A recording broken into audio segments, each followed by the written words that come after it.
nice and a big book, man. All the good on it. Look at that, yeah. You found me? Yeah, me?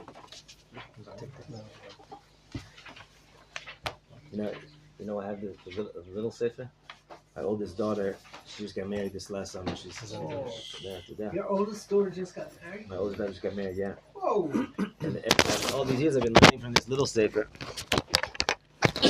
And the reason is because when she was born, I wanted to learn her. I would go from HaTeshuva to pick her up from where she was in Ma'on, and I would walk all the way there. It was like a long walk in the Beit Shemesh heat, and all the way back. And so I needed a little sefer. That's why I learned the HaTeshuva for the first time. And once you learn it from one sefer, you can't. It's so nice in this big sefer. But okay, gentlemen, enough of all this distractions. Let's jump in here.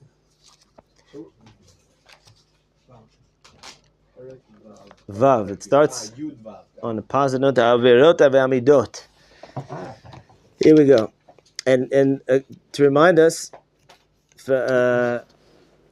we're in a chapter that's discussing the concept of tshuva and pnimiyut Torah, the inner parts of Torah, the soul of Torah, otherwise known as Kabbalah, Chassidut, which is also a different aspect of Kabbalah, the soul of the Torah. The inner dimension, right? You have in the Pardes, you have the four levels: Pshat, Remez, Drosh, Sod. So the secrets, rousing the secrets of Torah, the hidden Torah. How do we come to the hidden Torah? Has anybody here ever looked in some of the deeper Sfarim, Kabbalistic Sfarim? Okay. Were you able to understand stuff that was written over there? It's pretty hard to understand a lot of the stuff, right? I'm talking about like the writings of the Arizal or the Ramak or the Zohar, Eitz Chaim, any of the Kabbalistic Sfarim. If you open them up, sometimes there's maps and there's letters and you don't know what's going on. And you know that there's something so deep. You know that this is the soul of everything, right?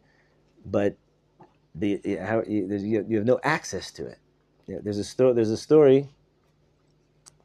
The Chavetz Chaim was once on a train with the Imer Emes, the Ger Rebbe, and they were on their way to a famous rabbinical convention in Europe for the Aguda, and there's all different kinds of great stories from that train ride from those two tzaddikim, because it was like one of the biggest Hasidic Rebbes, and the Gedol Ador, the Chavetz Chaim, who's the head also of the Lithuanian world of Torah, and at a certain point the Imer Emes pulled out a sefer Noam Elimelech from the Elimelech from Milizhensk, one of the classic, most famous, revered Hasidic Sfarim, and Chavetz Chaim, he wasn't familiar with it. It's crazy in this generation where everybody knows everything. It's hard for us to imagine. Chavetz Chaim said, "What's this sefer?" So he told them, "Sefer Chassidus from a big tzaddik." And he said, "And who was this tzaddik, the Noam Elimelech?" And he said, "Rabbi, I can't explain who he was, but all I can say is, by the Litvaks, how much they revere the Vilna Gaon. So more than that, the Chassidim revere this Rebbe, this tzaddik, the Noam Elimelech." I said, "Really?" He said, "Do you mind if I take a look?" So he started learning it, and he couldn't understand. He started crying. Chavetz Chaim started crying, and the Imer Emes asked him, "Why is Rebbe crying?" He said, "Because I can't understand what's written in here." So he said, "Rebbe, believe me, it's not because you're not on the level. It's just because stylistically, it's just very different. You're not used to it." Chassidus is fine, right? So there is an aspect of when you open up Sfarim, even if you understand the actual language and the words that are being said, a lot of Israelis, have this experience with Rav Kook. A lot of Israelis, they pick up Rav Kook, say, I understand every word that he said, and I have no idea what he just said. It doesn't make any sense to me, right? But it feels like there's something deep there, right? I remember I had a friend when I was in yeshiva here. He said that when I first became a Baal Tshuva, all I learned was Rav Kook, and I felt like I understood everything. He said, now I don't think I can understand anything that's in any of his in his Sfarim, right? What's the conduit? What's the kli? What's the tool that allows you to understand, to have access into these Sfarim? Once you already have the language, you already know the language, right? If they reference places in the Talmud and the Midrash and other Sfarim, you already know those references also. What's the tool that you need in order to have access to the deeper parts of Torah? Right? This is not like the Chavetz Chaim story, but what Rav Kook this chapter is about is the interplay between tshuva. Where's the level of the purity of your soul, right? The status of your spirituality at this moment, and that's going to be your tool to understand the deeper parts of the Torah of this Torah. And we've learned already a lot of pieces, and we told stories about it. Now let's go into another piece here. Ha'averot, it's starting in Vav. Ha'averot ve'amidot ha'bilti muzukakot. Averot, sins, or midot that are not fully purified. Right? Rav Kook doesn't say bad midot. Right? He says not fully purified midot. Hen mitamtemot et alev. They dull the heart. Right? Your heart is a very important kli. It's not just a physical kli to pump blood into the parts of your body, but your heart is also a big spiritual kli. It's a tool to be able to give you access to many, many different spiritual experiences. Right? But it becomes dull. It becomes desensitized and less usable, or less, what's the word I'm looking for? Less effective as a tool. Right? When it becomes dull by sins or by midot that are not fully purified. Right? It's not just at a moment where, let's say, a person got angry. Lo aleinu. So at that moment, it's not just, okay, I had an outburst. Now, okay, or once a day I have an outburst, right? Or once a day I'm jealous, or once a day I'm, or 10 times a day, whatever it is, right? And this is not, again, we don't do any self-bashing in here. This is just to understand the concepts, right? So a person should not walk away from here saying, I don't stand a chance, right? Because otherwise none of us stand a chance. We're on the process here, but just to understand the concept, right? When I have midot that I'm not working on, I haven't fully refined them yet, they weigh down on my heart, right? It's like if my heart has if what do they say? If the artery is 30% blocked, right? It's still working, 70% functionality, right? But that 30% is blocking a particular flow that's supposed to be going through. So on a spiritual level, so same thing, right? You're not seeing as clearly. You're not, right? The whole zman shanefesh chashucha yadan, and all the while our soul is darkened by those averot, whether it's a sin or whether it's midot, not fully purified. Iyafshar klal istaklut ha'atzmit habehira shetitochev v'titpashet yafeh. It's absolutely impossible for a person to have a real, true, clear look at himself, accounting of himself, awareness, right? And for that to be able to spread out throughout to the parts of his life and to his mind and his actions and everything, it's impossible. He doesn't even. He's totally disconnected from himself at this point, right? He has on things that are covering up his soul from himself. Piasetz, the Rabbi says, his yahrzeit was just 2 days ago. Yeah, the truth is, I really wanted to learn some Piasetz, but I said we'll go weiter. He says he's trying to describe a really long distance, like the farthest distance you can imagine. He said, like the distance between a man and his own soul. Sometimes we can be so far from ourselves, right? Sometimes we can think that we're super in touch with ourselves, right? And right, that's the scariest when we're medumyan. But what's the it's not that you have to go to a particular place and learn a particular type of wisdom in order to be able to have this view of yourself, to be attached to yourself, to aware of yourself, to see yourself. The thing that you need is purity, is to purify our midot and our actions, i.e. the 613 mitzvot, right? To do Ratzon Hashem and that our midot. Right now, we know also from, you guys might remember from the Piasetz Rebbe that when it comes to good midot, the Piasetz says that it's not like you have to achieve something that's outside of yourself. It's about removing something that's covering up your true self, right? Once you remove all types of foreign dirt and influences and different types of things, so then what becomes uncovered is beautiful midot that are already inside of you. Those are your birthright. Those are your spiritual DNA. It comes down from Avram, Yitzchak, and Yaakov. Right? He calls them midot Yisraeliyot, and so once we're in touch with that, right? We make that our goal, right? So then now you can have a true vision of yourself, a true look at yourself. And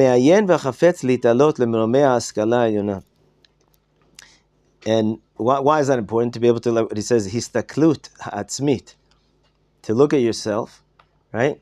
Because that yourself, your soul, is the tool by which you can understand the deeper parts of Torah.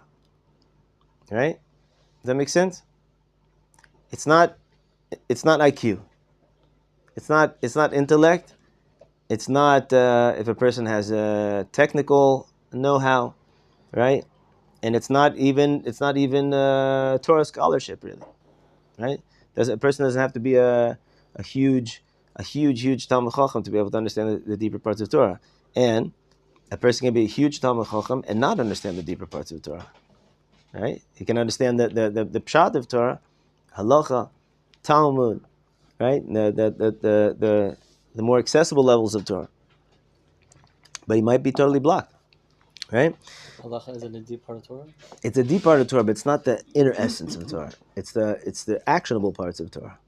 Just like you have pshat, remez, drash, and sod, like we said. So pshat is really halacha. Halacha is pshat. What do I need to do actually, right now, right? How do I tie my shoes? How do I wash my hands? How do I say this prayer? What do I do if I'm in this, right? Whereas the deeper parts of Torah are more, we're talking about the Kabbalistic parts of Torah, and the secrets of Torah, and not just Kabbalistic parts of Torah of understanding the world of Kabbalah, but also the inner parts of Torah of having an inner dialogue with the Kodesh Baruch Hu. Ruach HaKodesh. Ruach HaKodesh is considered like an inner part of the Torah. What's your kli to be able to have Ruach HaKodesh, to become a prophet, a Navi? Is your soul, right? To the degree with which your soul is cleansed, is pure, is present in its most pure form. So that's how much access you have to the inner parts of Torah and the inner parts of yourself, right? So again, let's read this line from Rav Kook. He says, "Ha'me'ayin ha'chafetz," the one that looks inside, ha'chafetz li'talot le'meromei haskala, and his desire is to elevate himself to the levels of higher understanding, meaning the deeper parts, right? Spirituality. He wants a real spiritual life. He wants a real connection with the Kadosh Baruch Hu, a real connection with what he's learning, right? When we read stories of big tzaddikim who had that, so we're jealous of them and we want that, right? We want to be able to have that, right? Have that access to that world, right? You have stories of tzaddikim with Ruach HaKodesh, Everybody hears stories of Ruach HaKodesh and he says, "I'd like that. I would want to be on that level. I want that experience of being able to sense when Hashem is communicating with me." The truth is that Hashem communicates with every single one of us, every single moment of our lives, but we don't feel it.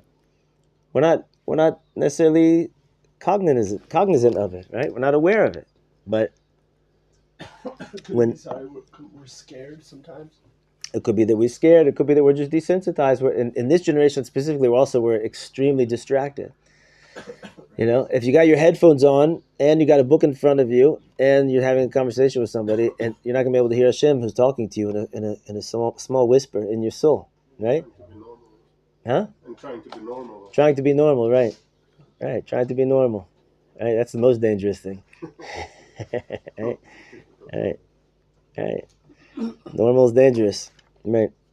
But so Rav Kook says, if a person wants to climb to this place, he wants to live this inner life and have access to this higher wisdom. Yargish et zeh benafsho, v'echrech gamur yargish ba'atzmo lashuv b'tshuva shlema letzorach haskala elyona ba'atzma shelo tiyeh lekuya. And when a person is coming to learn the deeper parts of Torah, to have access to the deeper parts of a spiritual experience, he senses in himself, if he's got some type of sins or he's got some type of midot that are not fully fixed, that are not fully refined, he senses it in himself, right? Meaning, he opens up the Sefer Eitz Chaim, he opens up the Sefer Pardes Rimonim, he opens up these deep Sfarim, Zohar, and he says, "Wow, there's something deep here. I don't understand," right? But not just because he doesn't understand how to read the actual word or translate the Aramaic or something. He understands that. He's like, "I have no idea what this is saying to me," right? He realized what's blocking me, what's stopping me, right? He realizes that there's something that it's. Rav Kook says, I don't know if everybody else experiences, but Rav Kook says that a person experiences there's something that's still not 100% cleansed with me, right? And therefore, since I want it so bad, what do? I don't go get a PhD in Kabbalistic literature, right? And I don't, go you just try to find a better teacher or a different teacher or another book that's going to explain it more clearly, right? I'm not saying there's anything wrong with that, but he says no. There's something inside of myself. I need to be ready for this, right? One of my rabbis, Rav Hyman always used to say when we would learn deeper svarim, and sometimes there was one student in the class that wanted to make different connections. He would say, Rabbi, so can't you say, since this is true, it also says in the Ramchal this, that this is the same concept? And Rav would go like this. He would say, no. and he would say, well, doesn't mean that. And he said, also no. And he would say, and he gave this amazing answer. He said, that's why it's called Kabbalah. You have to receive it. There's a thing about receiving here, right? Kabbalah literally means receiving, reception, right? To receive something. It's not, it's not like Gemara. Gemara, you have to strain. You got to sweat. For those of you that are already learning Gemara, yeshiva, if you notice, if you really learn a good seder of Gemara in the morning, so you should feel like hungry and tired afterwards. You strained. You worked here. Right? It doesn't come easy. But Kabbalah is something very different. It's a spiritual experience that you're learning. Really, Rav Kook says that all learning should be on that level, right? That there's the function of the learning is not necessarily to understand what's written. It's about to have a connection with Hashem as you're learning right now. What's the problem with him trying to make connections? He's saying, don't try to bring stuff. Oh, right. Good. I'm glad you asked that. It's not a problem necessarily to make connections. It's just the connection that he was specifically making was wrong. Right? And that's what he was saying, that you can't make this stuff up. Sometimes you can get it right? But you have to have a transmission. You have to receive it. Right? Before you, and I think specifically for that student, he was trying to tell, he was noticing that he was jumping a little bit too fast. He was having kiddushin before he even understood the ABCs of what was being learned. Right? That's how I understood it. Right? But the deep yesod is that it's Kabbalah. That you need to receive it, and the way you receive it is through your soul, and to the degree that your soul is clean, right? And that doesn't mean. I just want to clarify that. Doesn't mean a soul can be dirty in its true sense. Like a soul is in its essence clean and beautiful and pure, holy. Period. Nothing in the world can change that. Nothing. Even if a person spends his whole life doing terrible things, doesn't change that about the Yiddish and neshama. But it can be covered up with dirty. Like the Piaseczer says, it's like dirty rags, like a prince wearing dirty rags, right? He has to be able to get that off. Or if a person can get really dirty, that the dirt is really stuck on him, that he really has to scrub to get it off. That doesn't mean that he's dirty. His essence is dirty, but he has to get, right? So, as I was driving in today, I was thinking of a mashal about this, that how, well, let's go weiter. I think it'll be more applicable in a couple more sentences. Omnam akor chatot ha'adam, sheben adam lamakom HaTeshuva ruchanit, wait a minute. Yeah. אומנם הכל חטאות האדם שבין אדם למקום התשובה הרוחנית משיבה מיד את ששון הישע של אור הרוח. There's two different categories of sins. There's sins between us and HaKadosh Baruch Hu, בין אדם למקום, and then there's בין אדם לחברו, between a man and his fellow man. Right? If you offended someone, stole from somebody, hurt somebody's feelings, etc. Right? So he said that if it's between us and God, the minute that you do tshuva, right away, the light is restored to you. The joy of he says that the sasona yeshu shel or ruach, the joy of the redemptive joy of the life of the spirit of your spirituality, meaning a chiyus, a vitality, a light is restored to you right away. But if it's between man and his fellow man, so that light that became lacking from you because of that, it only can be restored when you actually fix it between you and that person. And sometimes when a person is coming to fix something between him and another person, he runs into blocks. It's not so easy. It might not be so easy to apologize. Or what is something that happens many times is that I don't want to apologize because the other person also did something wrong, genuinely, right? And if I apologize, it's as if I'm taking all the credit for the issue when it's really it's a two-way street, right? So the solution is always, of course, to I'm just taking responsibility for my part. His part is his responsibility. I take responsibility for my part. But sometimes it's difficult, or sometimes the person doesn't know the person that he hurt, or sometimes the person has passed on to the next world. Right? You guys know the halacha: if a person offended someone and that they've already passed away, you have to you have to bring a minion to their grave, and you say, I sinned to Ploni and to Hashem Elokei Yisrael, to this person and to Hashem, and I did such and such, and I'm here asking forgiveness. That's what we do after a person's passed away, right? So, but anyway, I'm just bringing different examples that sometimes between man and his fellow man, there's lots of different blocks, and it's difficult to actually complete and to do full tshuva for a lot of those things. Sometimes it's impossible to overcome those challenges. And the problem is that as long as they're still there, it's preventing my soul from really being able to understand and to grasp and to connect to the deeper parts of the Torah. Like I'm blocked. And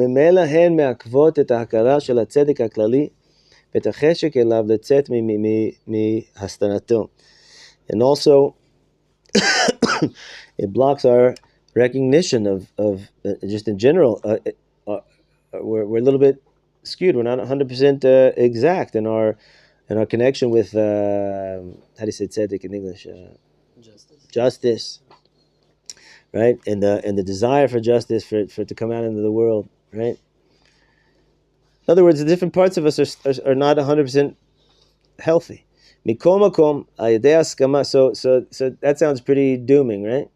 What are you supposed to do? Until I fix it between me and Ploni, I'm doomed. I'm never going to get that light back. I'm never going to be reconnected, right? And I can't do it because he moved to Australia and I'm in Uzbekistan. There's no way to, right? Mikol makom ayidei askama chazaka. This is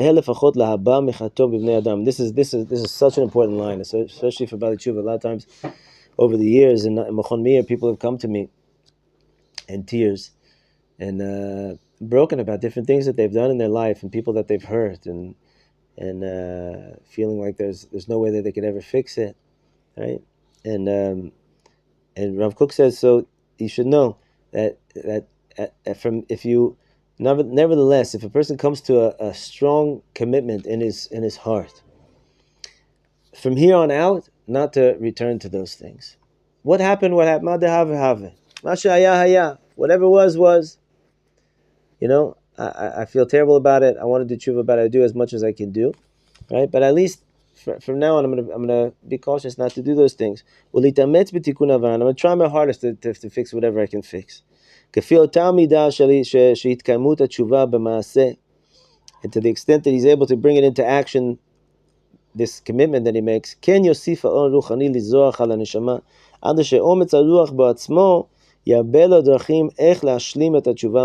beautiful.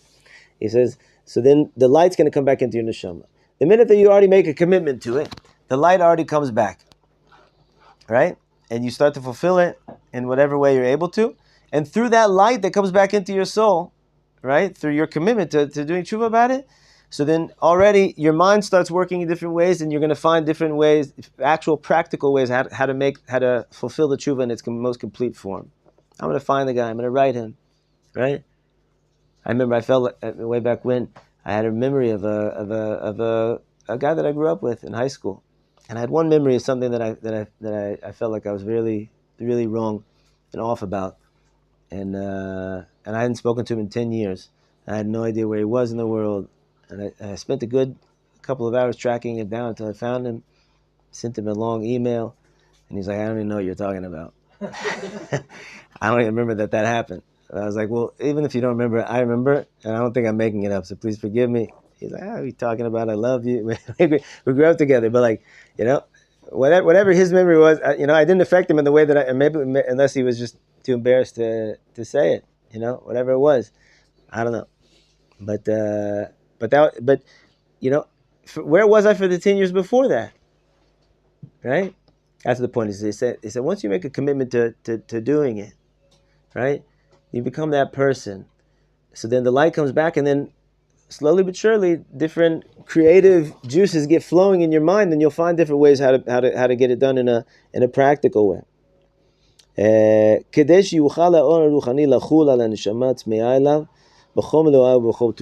that way, the full light can be restored to your neshama to be able to have access to your deeper spiritual experience.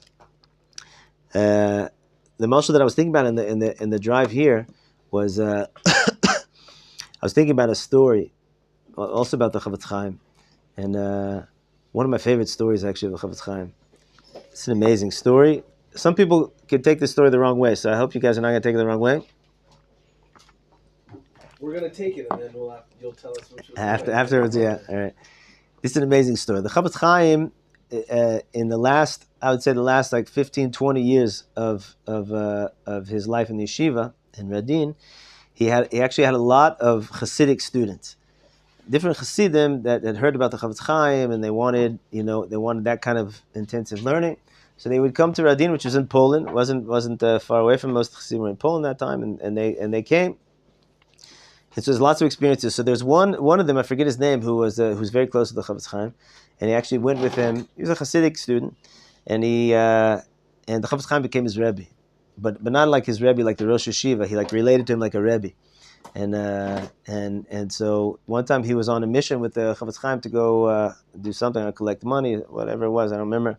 He was with him, and they were traveling, and they stayed at an inn.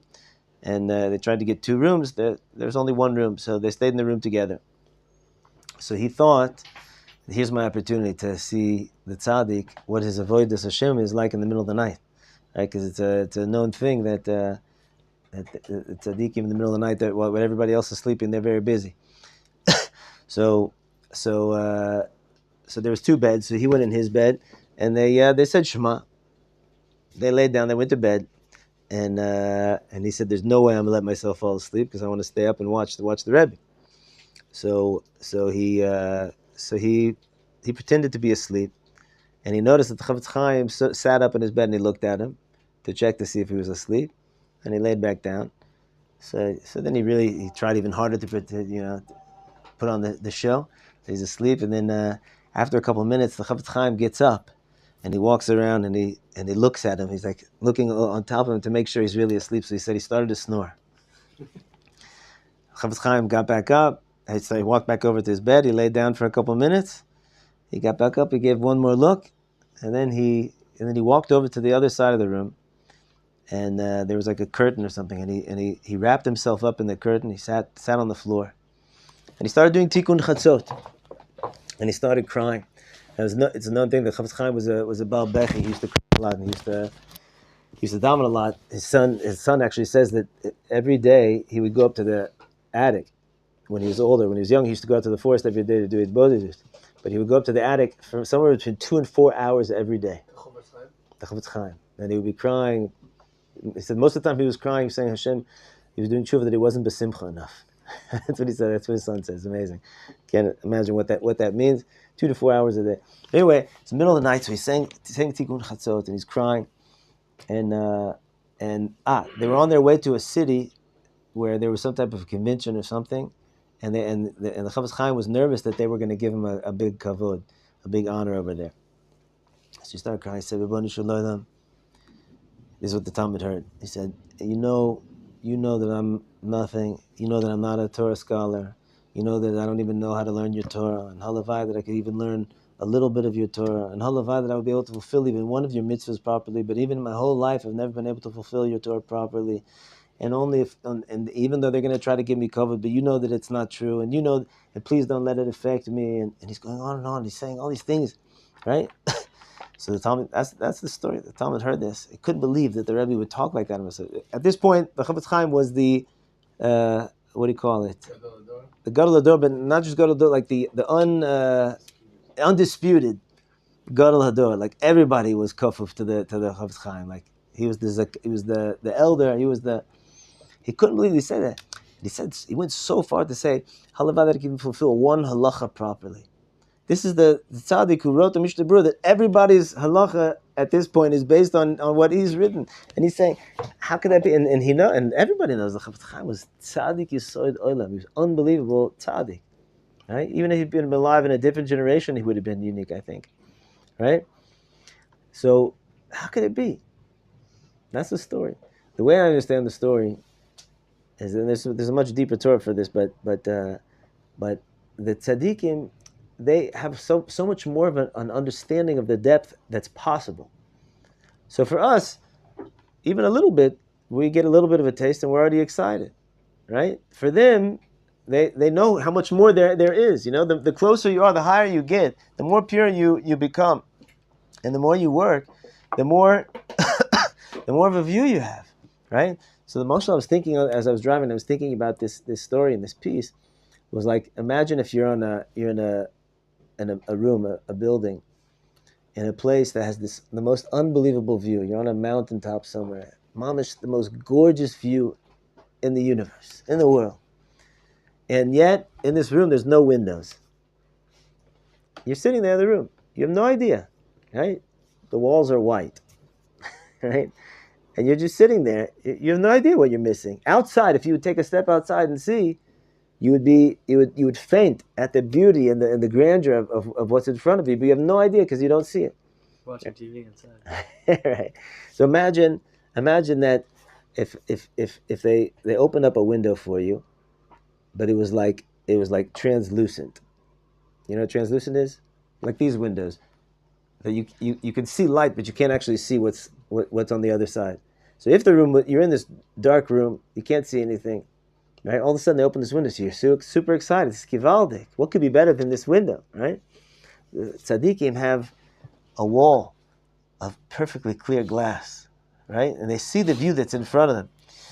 If something happens, what Rav Kook is saying is that how you can feel if there's something blocking your soul from this vision, from this connection, from this spiritual elevation. So if their glass, which is so clear, if it becomes a little bit translucent, a little bit foggy, a little bit covered with dust, they notice it, right? For us, it's a huge aliyah. We'll take it. You know, it's better than having the translucent glass. It's better than having just a black wall or whatever, right? But the idea is that your soul, the cleanliness, the purity of your soul is that glass. That's what allows you to view what's beyond your little Dalit Amos of your physical experience in this world into the spiritual worlds, into a connection with Hashem, into the deeper parts of the Torah, which are the deeper parts of the Torah. That's what it's for. That's what the idea is. The idea is not so you can understand and write a thesis and a doctorate and a fancy book about what's the difference between the Kabbalah's Arizal and the Kabbalah's Haramak, right? Al-Ramah Mipon. That's not the idea. All what's written over there is in order to help you have an experience of God. Right? That's what it is. Your window into that other side, into that experience, is your soul. Right? And your soul, when it gets covered up with bad midot, or like Rav Kook says, midot that are not fully yet purified yet, or averot, that's what blocks us. That's what blocks us. Right? Us in this generation, where it's been so long since we've had a spiritual experience of this connection, so we don't even know we're missing anymore, right? So instead of looking for a window, like you said, we're satisfied with the TV and a smartphone or whatever it might be, right? But that's what Rav Kook is saying. So I think the takeaway from that and a lot of these pieces in this chapter is just to understand the connection between tshuva, purifying ourselves, becoming more of a wholesome person, fixing things not just in our present and in our future, but also from our past, fixing up everything to try to make everything one complete, pure picture, so to speak, in my soul, my experience, present, past, and future, in order that I can have a really alive and true connection and experience of godliness in my life. Right? That's what it is. Okay.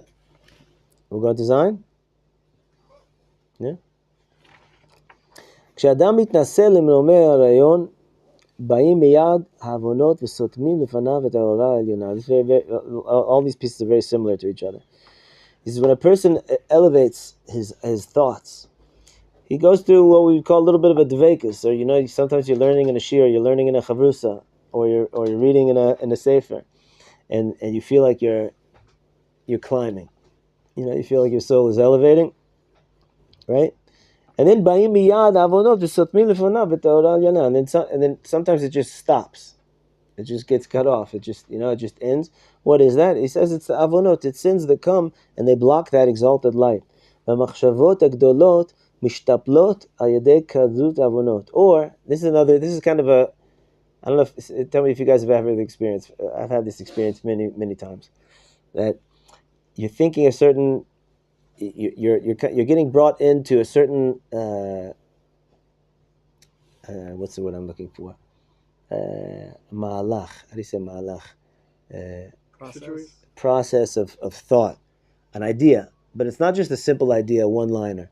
It's a more complex train of thought. Yeah, train of thought in a sefer, like an idea, a deep idea, many things connected one to the other, right? And at a certain point, you can't follow that. You can't follow it anymore, right? This happens to me a lot. I don't know if it happens to you. And the Gemara happens also even in simpler. One thing is leading to this and this and this, and then all this, and you get lost. Wait a minute, where were we in the Gemara? I don't remember what we were saying, Micha. I don't even remember what the subject is, right? My mind can't hold on to it's too many details. It's too long, right? So Rav Kook is saying that these exalted thoughts and their ability to think expansive thoughts becomes stifled because of the darkness of previous sins, which are written in the rooms of the heart, so to speak, that they've left their imprint. But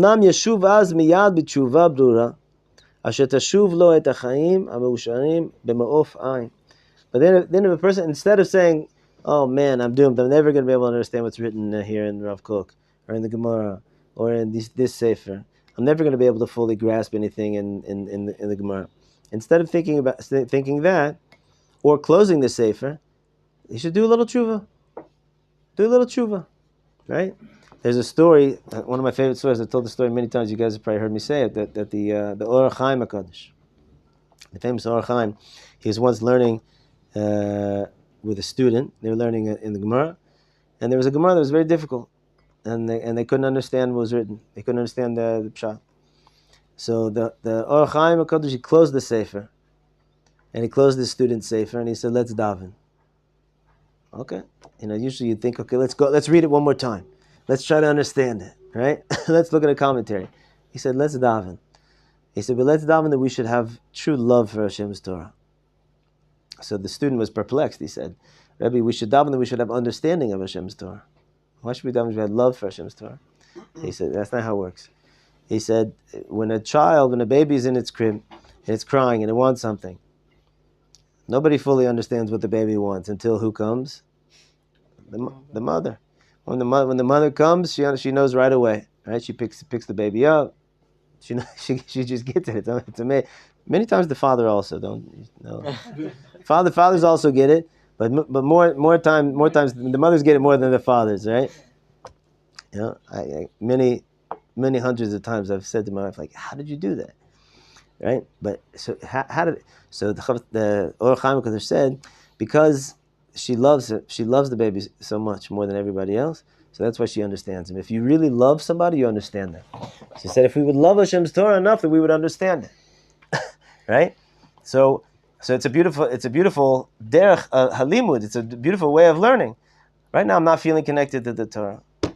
Instead of saying, well, maybe it's not for me, or maybe I'll learn something else, or maybe this, stop at that moment and say, "Shalom, help me cleanse myself out, help me purify myself. Let me see if there's something to fix. There's something that's blocked in me that I'm not connecting to your Torah, that I'm not understanding your Torah, right? Or that's pushing me down into some type of bad thoughts or depression or something. Like, help me." At that moment, instead of flowing with whatever that negative experience is, right? Understand that that's coming to wake you up for something else. Right? You're on the right path, right? It'd be like Lahavdil, if you're training for some type of physical training, right, and your coach sees that you're starting to tire out, but it's not because you're really tired and you can't do it anymore. It's because you just need a little bit of motivation. So the coach gives you a little patch on the back, and he motivates you weiter. So that's what we have to do for ourselves. We have to motivate ourselves. No, okay. You also have to know when to take a break. I'm not saying that we don't take breaks, right? That's a very dangerous thing not to take breaks. But don't give up so quick when you feel that there's something blocking you from receiving the light of what you're learning, connecting with what you're learning, right? Take a moment to do a little bit of tshuva. Matter of fact, and Rav Kook in Orot HaTeshuva, Rav Kook writes that a person should, before you sit down to learn, the clarity of what you learn. I think he also says it here in Orot HaTeshuva. The clarity of the learning that you do is 100% parallel to the tshuva that you do before you learn, right? And so before you sit down to learn, just take 3 seconds, 5 seconds, just to do a little bit of tshuva, cleanse myself, connect myself to. I'm not talking about tshuva necessarily this kind of tshuva. I did this and I did that. That also, if there's something that needs to be fixed, to do it, right? But just tshuva. Just I'm connecting. I'm consciously connecting myself to you, Rebbeinu Shalom, at this moment, to be able to receive your Torah from you. And you're going to come down and you're going to teach me, and we're going to have an amazing moment of connection and intimacy right now, of learning through your Torah, through these letters and through these words and through these concepts. Help me that I should be worthy to be able to understand these concepts, and they should speak to me and they should connect with me. So, and he says, when once a person does that, it's going to restore to him the vitality of life, of joy of life, in the blink of an eye. And to the extent of how sincere his tshuva is at that moment, in actuality, בסדרי החיים, כן יתעדרו תנובות המחשבה ופלג הרעיון יתברך. To the extent that how sincere his tshuva is and how much he really puts it into action. At this moment, so too, the fruits of his thoughts will be beautified, right? Upeleg harayon yitbarech, and the flow of his ideas will be blessed, right? Sometimes when a person is feeling depressed, or just kind of cut off from himself and from vitality, so like everything looks black, everything looks bleak, You guys ever had that experience? Like, you try to think, what would give me joy right now? What would I want to do? And like nothing sounds good. Nothing feels like it would fill that void. Even, and you think, but I love this and this and this and this. But right now, it's just depressing. All of it's depressing, right? So and then sometimes you're on the other end of the scale. Sometimes like your thoughts are flowing.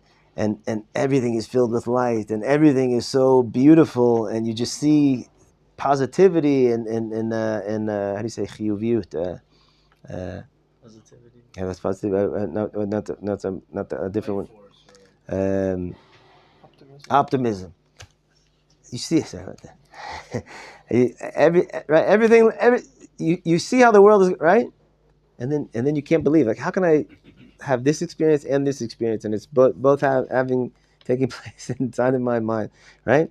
It depends on this, right? The Sfarim say that one sign. I think it says this maybe in Sefer Midas. I can't remember where, maybe Nachman, but it says, I've seen another, also Rav Kook, I believe I've seen it.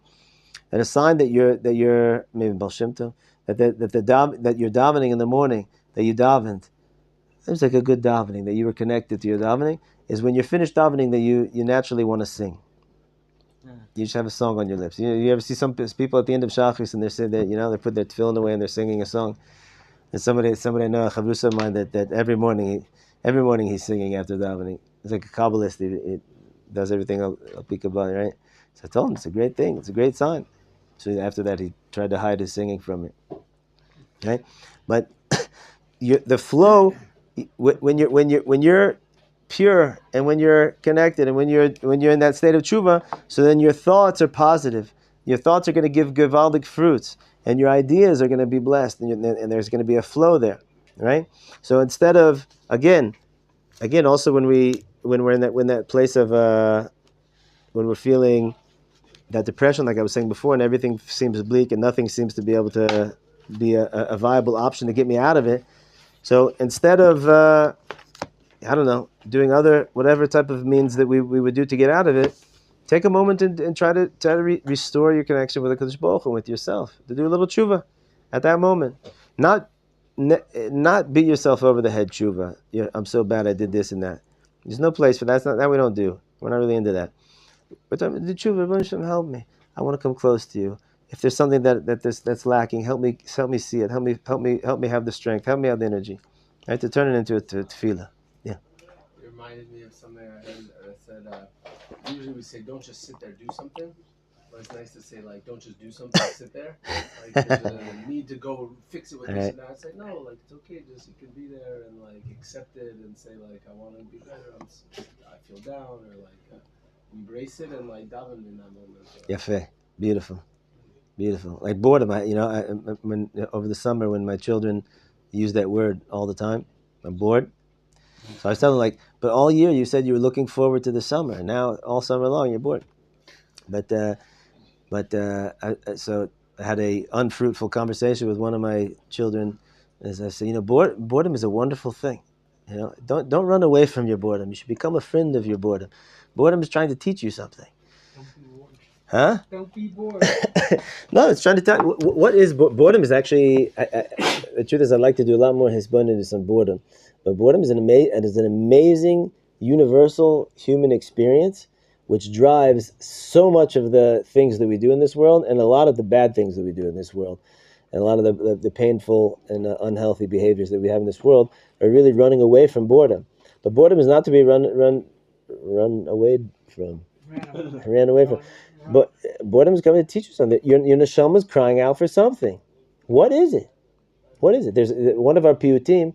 We have this beautiful piyut that we say when a person wakes up in the middle of the night, and the words are some of the most beautiful words. I always think of it as simu lev al neshama. Pay attention to your soul. Pay attention. Right? What's your neshama saying right now? It's screaming something right now. You're sitting on the couch and you're bored out of your mind and it hurts. I've had children that have cried, tears of boredom. Right? You can't imagine, right? When I grew up, we didn't have that because we had television. My kids, miskinnim, they don't have television, but just tears of boredom, and it's just it's a pel. The neshama is so strained right now. It wants something. So anyway, there's a lot to think about. She said, don't just do something. Sit there, right? Gentlemen, I want to ask you. I had a thought to switch Svarim from Orot HaTeshuva to there's a number of other Svarim that I was thinking about.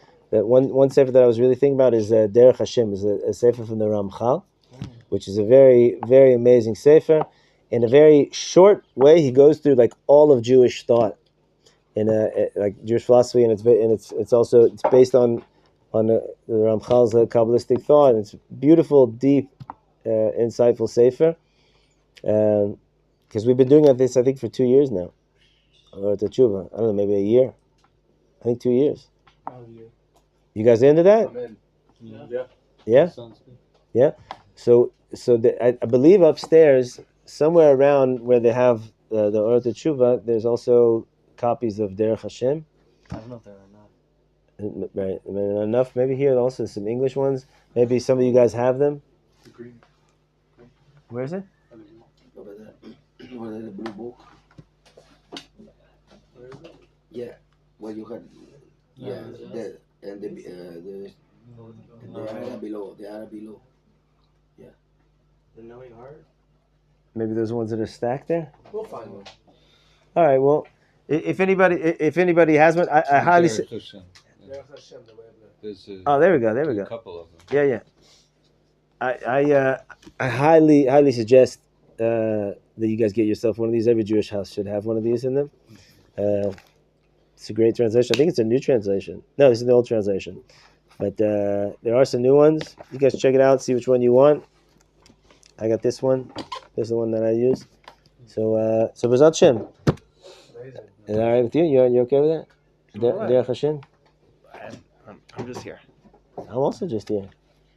Yeah. So we voted. We're good. Okay, B'ezrat Hashem. Huh? Would I be interested in teaching a Chassidut?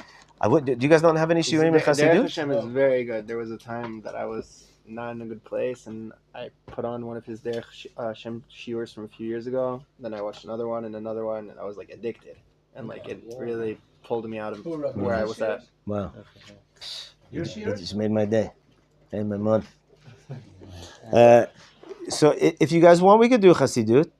No, First of all, you should know anything that I teach is also Chassidut.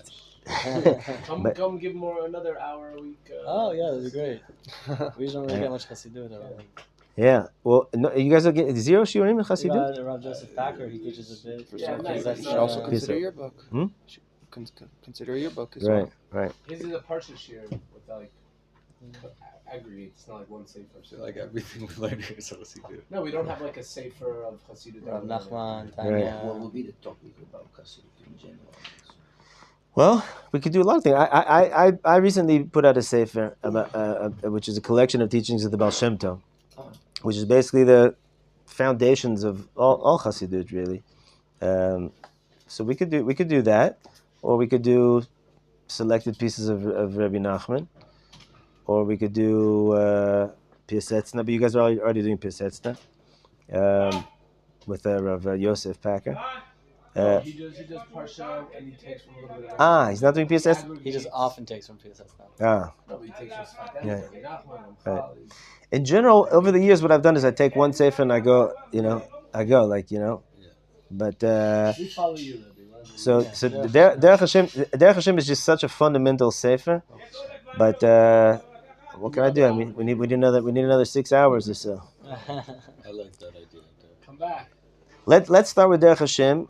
Let's give it some time, and then we'll think about maybe adding another time to do Chassidut, even if not maybe every week, but maybe once every couple of weeks. And you guys have nights that are empty here, or Thursday night. Are we teaching on Thursday night here? We don't have. My Franklin's not here anymore. Yeah, I thought he's been coming on Thursday. We don't have any. Not since I've been here. Oh, he stopped. Like when I was here, he only teaches us only 2 times.